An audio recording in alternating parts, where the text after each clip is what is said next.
If you want to become a data analyst, there are several essential skills you need to master. Let's dive in and check them out one by one.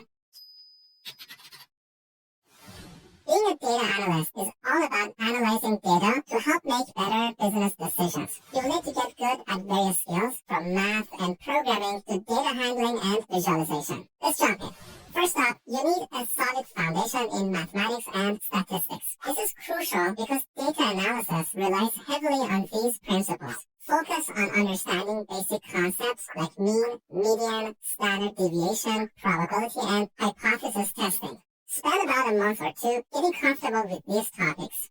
Next, you need to get really good at Excel. Excel is a powerful tool for data analysis and many companies still rely on it. Learn how to use functions, pivot tables, and charts. Spend about 2 to 3 weeks mastering Excel as it's a fundamental skill for any data analyst.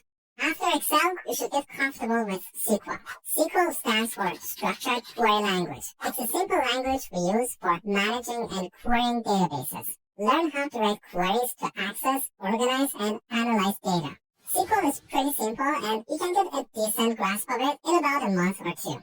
Next, you need to get the hang of Python. It's a versatile language that's widely used in data analysis. Focus on learning the basics of Python, including libraries like Pandas and NumPy. You'll also hear about R, that's another language used in data analysis. However, if you're starting out, it's best to stick with Python first and think about learning R later. Spend about a month or two getting the hang of Python.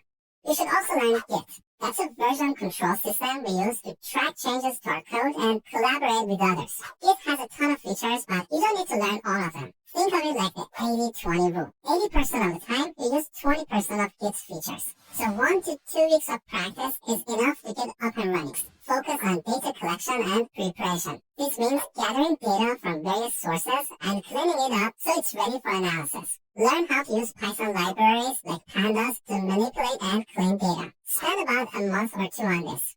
Once your data is clean, you need to visualize it to spot patterns and communicate results. Learn how to use Python libraries like Matplotlib and Seaborn. Also, check out business intelligence tools like Tableau or Power BI. They are widely used for creating interactive and shareable dashboards. Power BI is especially cool because it's getting more popular, and since it's a Microsoft product, it works great with other Microsoft tools you might be using. Spend about a month or two on data visualization. Now, while not essential for every data analyst role, having a basic understanding of machine learning can be a plus. Machine learning involves teaching computers to make predictions based on data. If you're interested, spend a month or two learning the basics of machine learning, including Python libraries like TensorFlow and Scikit-learn. Now, as you advance, you might encounter situations where you need to work with massive datasets. That's where big data comes in. Big data is all about handling and processing huge amounts of data quickly. Tools like Hadoop and Spark are super handy for this. Spend a month or two getting familiar with these tools. So if you dedicate 3 to 5 hours every day, you can follow this roadmap and pick up all the skills you need to apply for an entry-level data analyst job in about 8 to 16 months. If you have any questions, please let me know in the comments below, and I'll do my best to answer you right here or in my future video. If you enjoyed this video, please give it a like and subscribe for more useful content. Thanks for watching.